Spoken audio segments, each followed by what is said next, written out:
Hey class, and welcome back to Chapter 8, where we're going to be discussing two different types of devices. One is a heat pump.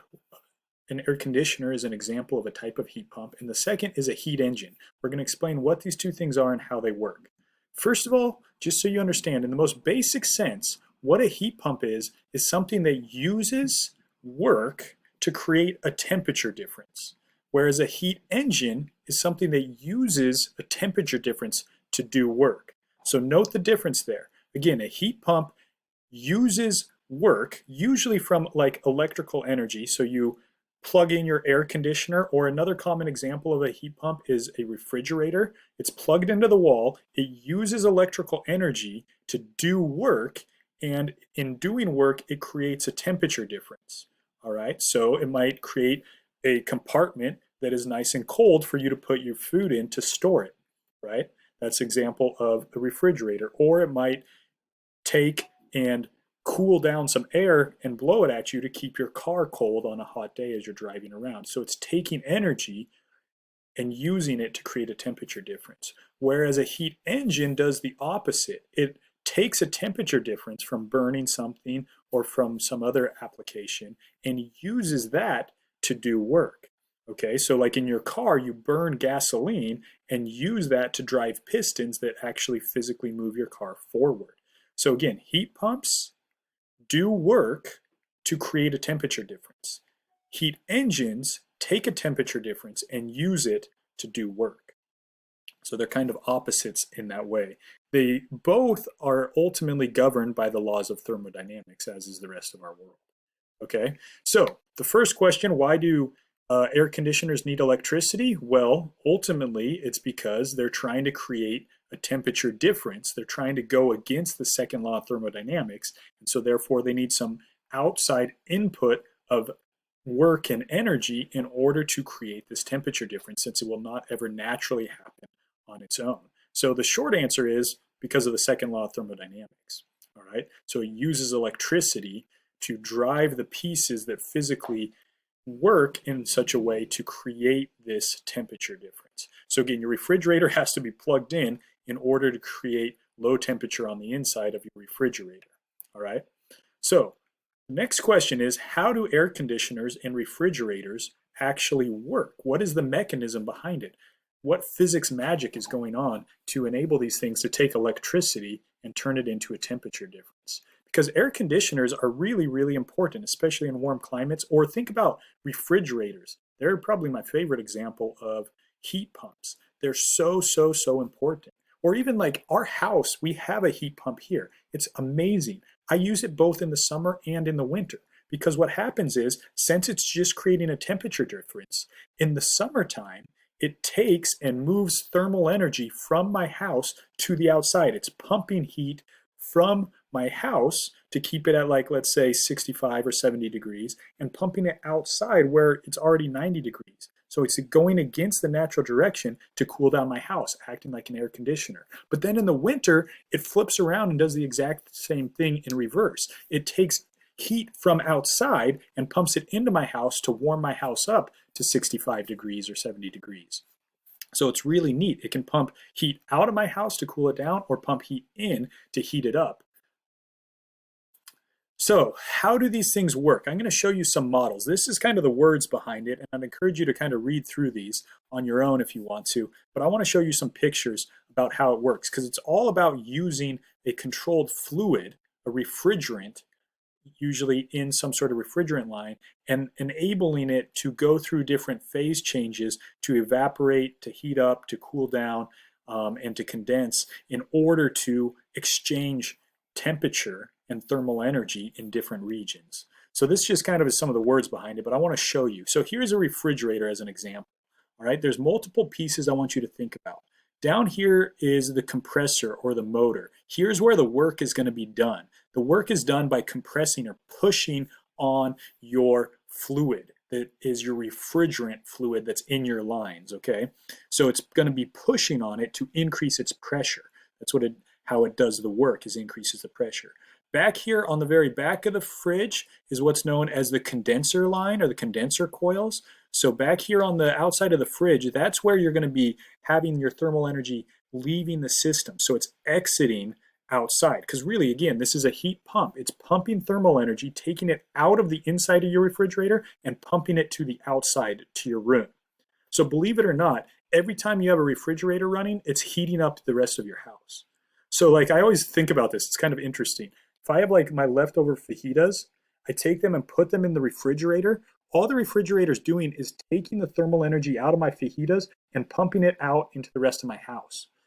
And because my refrigerator doesn't have 100% efficiency, it's actually doing extra work, and so my temperature of my house is actually increasing even more than if my fajitas just cool down on the counter. So a lot of times I will leave my fajitas leftovers on the counter as long as it's safe before stuff will start to grow on them. So up to like 2 or 3 hours sometimes before I put them in the refrigerator so that they cool down and therefore end up creating a more energy efficient system. They heat up my house a little bit, but not at the expense of the extra inefficiencies that the refrigerator offers. Anyway, so getting back to how this works. So just so we understand, here's our pump. On the back is what's known as the condenser. Here's an expansion valve, which allows the pressure to change. And then on the inside in here, we have in here your evaporation coil, okay? So this is the evaporator, and this is the condenser, all right? You've probably heard these terms if you've been much around refrigerators and air conditioners. So let's just pick up right here. So right here we have work coming into our system through electrical energy, and it's pushing on our fluid. So it's creating high pressure, and as the pressure increases, the temperature also increases. And so you push on it, it's high temperature, high pressure, and it's in the form of vapor. So it's a gas right now. So it's high pressure, high temperature gas. As it moves through the condenser, as the name implies, it's able to condense. It phase transitions from a gas into a liquid. Okay, so it's condensing. And in the act of condensing, it's cooling down. It's giving off energy. So not only is it cooling in temperature, but the phase transfer from a gas to a liquid also means it's able to give off even more energy. So it's giving off lots of energy, heating up our house as it phase transitions and as it cools down. So going through the condenser, it's cooling down and condensing. By the time it makes it all the way through the condenser, it's now still at high pressure because it's in the same pipe, but now it's a liquid because it's condensed into a liquid. You pass it through this expansion valve, which allows the pressure to decrease. And as the pressure goes down, the temperature also goes down. Think back to the ideal gas law. All right, so we expand it into a lower pressure region. The temperature drops dramatically, but it's still in a liquid state and at a lower pressure. Now it moves through our cooling coil in here, known as the evaporator. So now it goes through here. It's now much colder than the inside of the fridge. So this is amazing. Allowing it to go through the expansion valve, it can change temperature dramatically.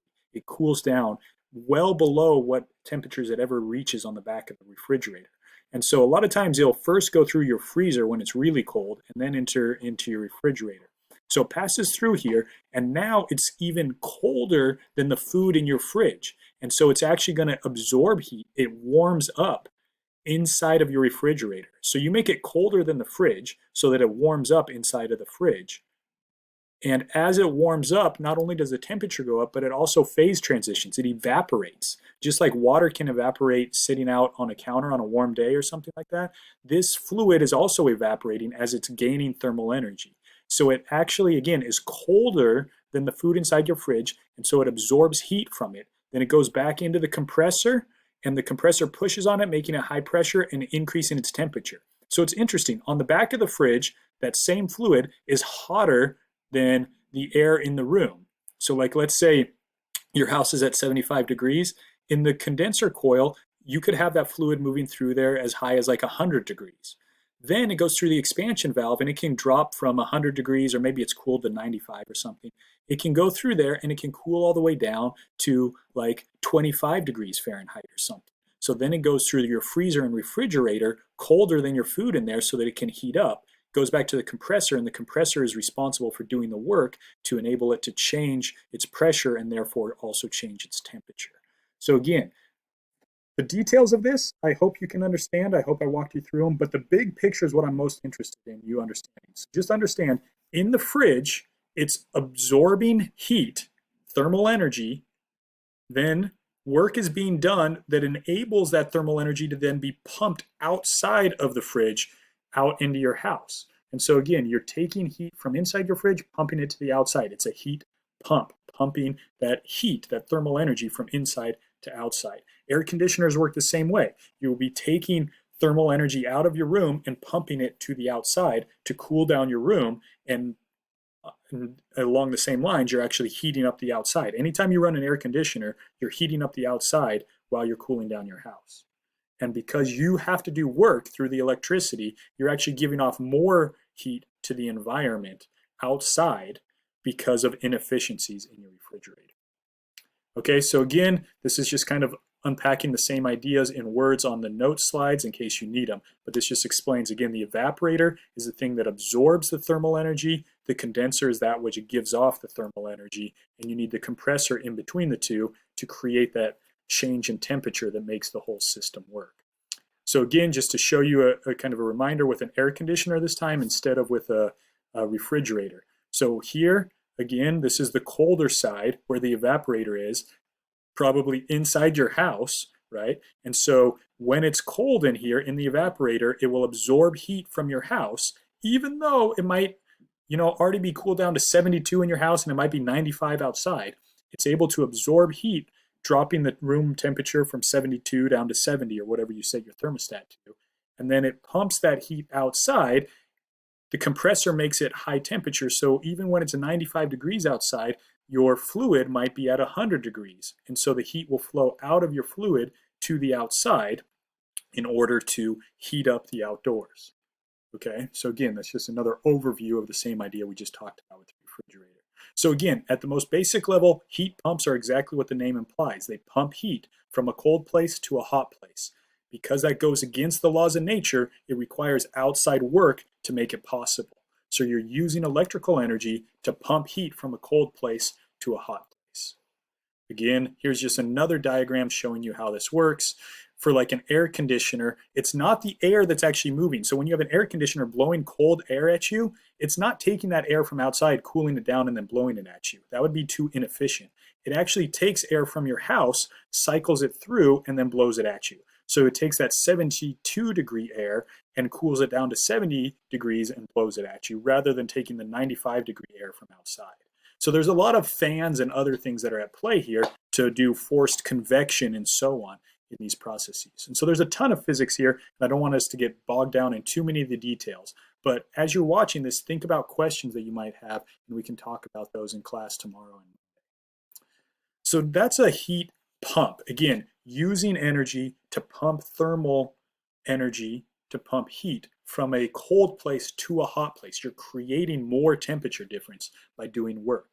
The heat engine, as we talked about, does the kind of opposite. It uses that natural desire of thermal energy to move from hot to cold. It allows that to happen and takes advantage of that natural flow from hot to cold and uses it to do work. Okay, so again, you have a place of high temperature and a place of low temperature, and you allow the heat to flow from hot to cold and use that transition to do work. So here's kind of the basic schematic or basic model of how a heat engine works. You have some place with hot temperature. You allow that thermal energy to flow through your heat engine. Your heat engine does some magical physics based on how it's built and engineered to use that thermal energy to do work through like an expanding gas or something. And then the gas or whatever it is you're using will have cooled down, and then that cooler gas needs to be exited or exhausted out of your system so that more hot gas can come in to do more work. So just so you understand some of these variables you're going to see. QH right here, and you'll also see it in schematics for heat pumps. QH just means heat coming from or going to the hot place. Okay. QC, C for cold, right, is the heat either coming to or coming from or going to the cold place. So in a heat engine, QH moves from your hot place to your engine. QC is exhausted or rejected from your engine out to the cold place, and in the process, work is done. In a heat pump, it's the exact opposite. You're pumping heat from the cold through your pump out to the hot. Okay, so those arrows flip. All of these arrows, all three of them, will flip for a heat pump versus a heat engine because it's doing the exact reverse. So here's a schematic kind of a picture to show you what a basic steam engine is and how it works. So heat is being added to your working fluid. In this case, our fluid is water. So heat is being added to the water, creating it to evaporate. So it's heating it up and causing it to evaporate. So it goes from water to steam. That high temperature steam then moves into a chamber where it's free to expand. Because it's high temperature, it's moving fast, it has the ability to push on things because of higher temperature can correlate with higher pressure, right? And so as you allow your high temperature gas to move into this chamber, it pushes on a piston, which causes something to move. That's where the work is done, okay? So you use that thermal energy through the water vapor to actually move a piston to do work for you. And then that gas that's in this little chamber, after it's pushed to the piston, because it's expanded in volume, its temperature has dropped, it's now cooler, it's no longer useful for you, and so then that gas needs to be pushed out into a place where, in this case, it enters into this condenser. This is where your cold reservoir would be. It enters into here so that you can still take advantage of the fact that it still has some amount of heat to it. It's still warmer than like the water you're going to get out of your sink or something.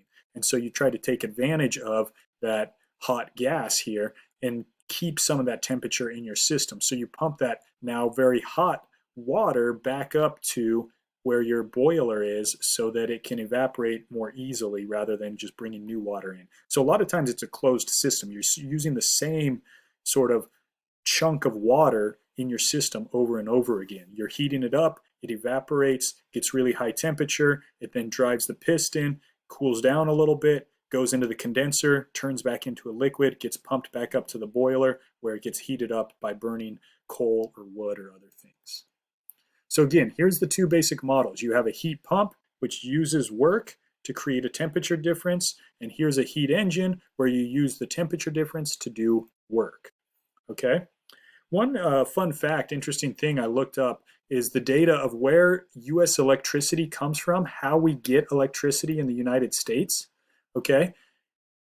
The vast majority of our electricity actually comes from heat engines. So we actually burn coal to drive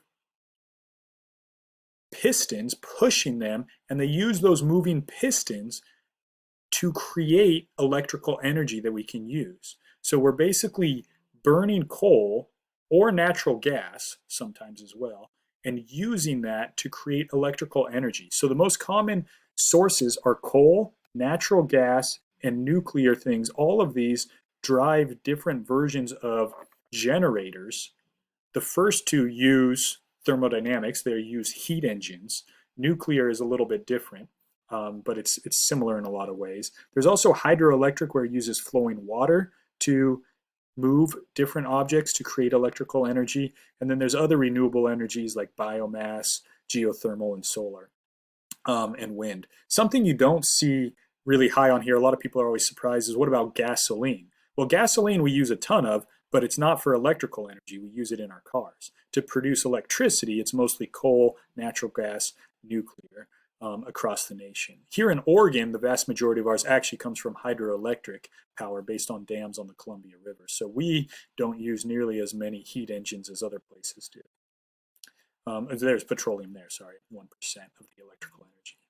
So again, if we're thinking about heat engines, the last thing I want to kind of wrap up with is how we quantify how efficient they are. So there's limits to how efficient they are. And some heat engines, even like cars and so on, like they can be as low as like 15 or 20% efficiency, which is really sad. That means that out of the heat energy you put in, only 15 or 20% of it can actually turn into work. The rest has to be exited out of your heat engine. And you might be able to recapture some of it and recycle it, but the actual act of passing the heat through the engine, it's only able to extract a certain percentage. And the percentage that you're able to get out is really easy to quantify. Efficiency, which would be like a decimal number, and you can multiply it by 100 to turn it into a percent, but the efficiency would just be equal to the work you get out divided by how much heat energy you put in. So it's just work over QH. And as you can see here, right, QH is either going to turn into work or turn into the energy that's being expelled out. So So QH, the magnitude, notice these are magnitudes, so it's just the absolute value, so you don't get confused on plus or minus signs, okay? It just means the amount that goes into your heat engine will either turn into work or QC. So QH equals the magnitude of work plus the magnitude of QC. All right, so you can actually do some fun algebra by plugging this equation in up here as well to get efficiency in a different equation. So that's where I'm going to wrap things up. It's about 20-minute video so far. We're going to talk about this stuff both in class Friday and a little bit on Monday. But let me know if you have any questions. Enjoy.